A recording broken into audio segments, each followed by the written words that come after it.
एक समय की बात है। एक गांव में एक गरीब लड़का रहा करता था। वह बहुत ही ज़्यादा गरीब था। वह हर रोज़ कहीं ना कहीं से चुरा कर खाना लेके आता, लेकिन कोई उसी को चुरा कर ले जाता। एक दिन उस लड़के को पता चला कि जो उसका खाना चुराता है वो एक चूहा है। लड़का चूहे को पकड़ता है और कहता है कि क्या तुम जानते हो मैं कितना गरीब हूँ। मैं हर रोज़ ये खाना कहीं ना कहीं से चुरा कर लेके आता हूँ, और एक तुम हो जो इसे भी चुरा कर ले जाते हो।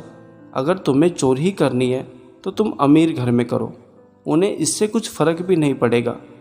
चूहा उस लड़के को कहता है कि तुम चाहे कितनी भी कोशिश क्यों ना कर लो, लेकिन तुम्हें सिर्फ उतना ही मिलेगा जितना तुम्हारे भाग्य में लिखा है। लड़का उस चूहे को कहता है, अरे ये कैसे हो सकता है, मेरे भाग्य का तो तुम खा जाते हो। चूहा उस लड़के को फिर से कहता है, तुम चाहे कितनी भी कोशिश क्यों ना कर लो, लेकिन तुम्हें सिर्फ उतना ही मिलेगा जितना तुम्हारे भाग्य में लिखा है। अगर तुम जानना चाहते हो कि आखिरकार तुम्हारे भाग्य में क्या लिखा है, तो तुम्हें गौतम बुद्ध के पास जाना होगा। लड़का अगले ही दिन गौतम बुद्ध के पास जाने के लिए घर से निकल जाता है। सफ़र काफ़ी लंबा था।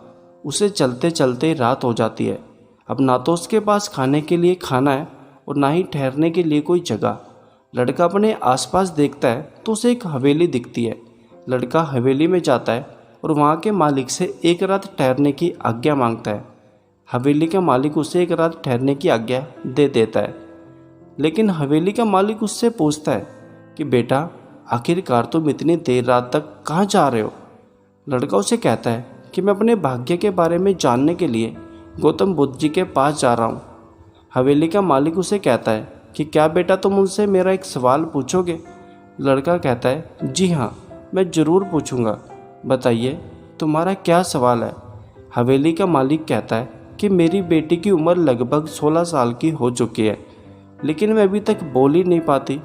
तुम उनसे ये पूछना कि आखिरकार मेरी बेटी कब बोलेगी। लड़का कहता है, ठीक है, मैं आपका ये सवाल ज़रूर पूछूंगा। लड़का अगली ही सुबह हवेली के मालिक को धन्यवाद कहता है और वहाँ से चल पड़ता है। जैसे ही वह थोड़ी दूरी पर चलता है, उसके सामने बड़े साइज का पहाड़ आता है जो पूरी तरह से बर्फ़ से ढका होता है, जिसे पार करना काफ़ी मुश्किल था। लड़का जैसे ही थोड़ा सा पहाड़ चढ़ता है, उसकी मुलाकात एक जादूगर से होती है। वह जादूगर उस लड़के से पूछता है कि बेटा तुम कहाँ जा रहे हो। लड़का उस जादूगर को कहता है कि मैं अपने भाग्य के बारे में जानने के लिए गौतम बुद्ध के पास जा रहा हूँ। जादूगर उस लड़के को कहता है कि मैं तुम्हें ये पहाड़ चुटकियों में पार करवा सकता हूँ, लेकिन तुम्हें गौतम बुद्ध से मेरा एक सवाल पूछना होगा। लड़का कहता है, बताइए आपका क्या सवाल है। जादूगर कहता है कि मैं लगभग कई सालों से स्वर्ग में जाने के लिए तपस्या कर रहा हूँ, लेकिन मैं जा ही नहीं पाता। आप उनसे ये पूछना कि आखिरकार मैं स्वर्ग में कब जाऊँगा। लड़का कहता है, ठीक है, मैं आपका ये सवाल ज़रूर पूछूंगा। और जादूगर उसे चुटकियों में ही उस पहाड़ को पार करा देता है।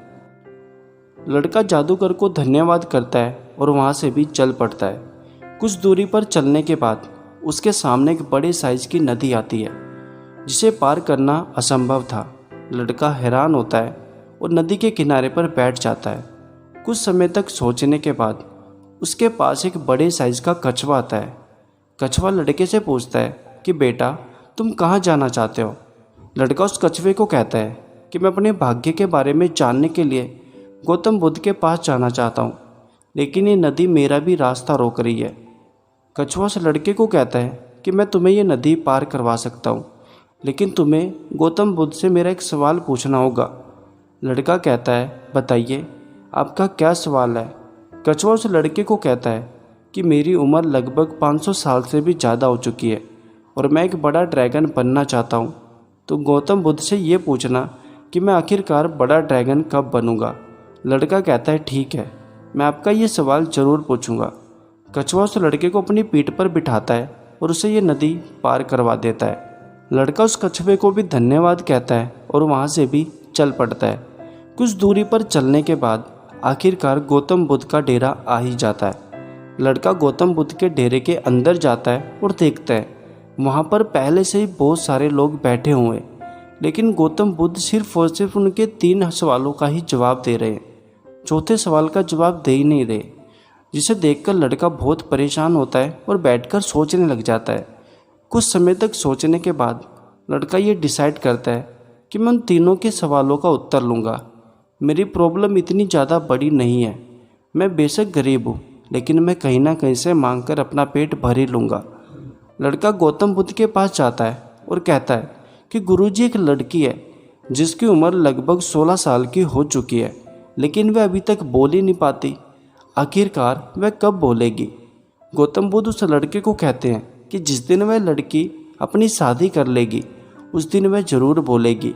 लड़का अपना दूसरा सवाल गौतम बुद्ध के सामने रखता है कि गुरुजी, एक जादूगर है जो लगभग कई सालों से तपस्या कर रहा है स्वर्ग में जाने के लिए, लेकिन वह स्वर्ग में जा ही नहीं पाता। गौतम बुद्ध उस लड़के को कहते हैं कि उसके पास एक जादुई छड़ी है जो स्वर्ग में जाने से उसका रास्ता रोक रही है। जिस दिन वह उस छड़ी को त्याग देगा उस दिन वह स्वर्ग में चला जाएगा। लड़का अपना तीसरा सवाल गौतम बुद्ध के सामने रखता है कि गुरुजी, एक विशाल साइज का कछुआ है जिसकी उम्र लगभग 500 साल की हो चुकी है और वह एक बड़ा ड्रैगन बनना चाहता है, लेकिन वह ड्रैगन बन ही नहीं पाता। गौतम बुद्ध उस लड़के को कहते हैं कि जिस दिन वह अपने कवच को त्याग देगा उस दिन वह एक बड़ा ड्रैगन बन जाएगा। लड़का उन तीनों के सवालों का उत्तर लेकर वापस चला आता है। अब वो लड़का कछुए के पास आता है और कहता है कि गुरुजी ने ये कहा है कि जिस दिन तुम अपने इस कवच को त्याग दोगे उस दिन तुम स्वर्ग में चले जाओगे। ये सुनते ही तुरंत कछुआ अपने कवच को त्याग देता है। उसके कवच में से कई सारे हीरे मोती मिलते हैं जो वह उस लड़के को दे देता है और एक बड़ा ड्रैगन बन जाता है। अब लड़का जादूगर के पास आता है और कहता है कि गौतम बुद्ध जी ने ये कहा है कि जिस दिन तुम अपनी छड़ी को त्याग दोगे तुम स्वर्ग में चले जाओगे। ये सुनते ही तुरंत जादूगर उस जादूगरी छड़ी को त्याग देता है और लड़के को दे देता है और स्वर्ग में चला जाता है। अब लड़का उस हवेली में आता है जहाँ पर उसने एक रात बिताई थी। लड़का उस हवेली के मालिक को कहता है कि गौतम बुद्ध जी ने ये कहा है कि जिस दिन तुम्हारी लड़की अपना जीवन साथी चुन लेगी उस दिन से वह बोलने लग जाएगी। लड़की उस लड़के से बहुत ज़्यादा प्रभावित होती है और उससे ही शादी कर लेती है। तो दोस्तों, आज की इस छोटी सी कहानी से हमें 2 सीख मिलती है। पहली ये, अगर हमें ज़िंदगी में कुछ बड़ा कार्य करना है तो हम अपनी निंदा और आराम को त्यागना होगा। जिस दिन हम अपनी निंदा और आराम को त्याग देंगे उस दिन हम ज़िंदगी में सब कुछ हासिल कर लेंगे। और दूसरी ये, अगर तुम्हें ये लगता है कि तुम्हारे जीवन में बहुत सारी समस्या है तो कभी उन लोगों के बारे में ज़रूर सोचना जिनके पास रहने के लिए घर नहीं, किसी के पास चलने के लिए लात नहीं और किसी के पास देखने के लिए आंखें नहीं। जिस दिन तुम उनकी समस्या के बारे में सोचने लग जाओगे तुम्हारी समस्या का भी हल अपने आप ही हो जाएगा। जैसे वो लड़का, अगर वो उन तीनों के सवालों का उत्तर नहीं लेता तो शायद उसे इतना कुछ नहीं मिलता। आशा करता हूँ आपको छोटी सी ये कहानी ज़रूर पसंद आई होगी।